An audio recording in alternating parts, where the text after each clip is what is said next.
গুলশানের মধ্যে এত সুন্দর লাক্সারিয়াস অ্যাস্থেটিক এই ক্যাফেটা যারা যারা চিনেন না তাদের জন্য আজকে ভিডিওটি।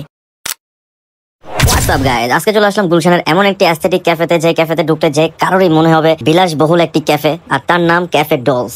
ভিডিও শুরুতে বলে দেয়, এই ক্যাফেতে আসলে সোকল রেস্টুরেন্ট স্কাইফলে যাওয়ার নাম আপনি ভুলে যাবেন।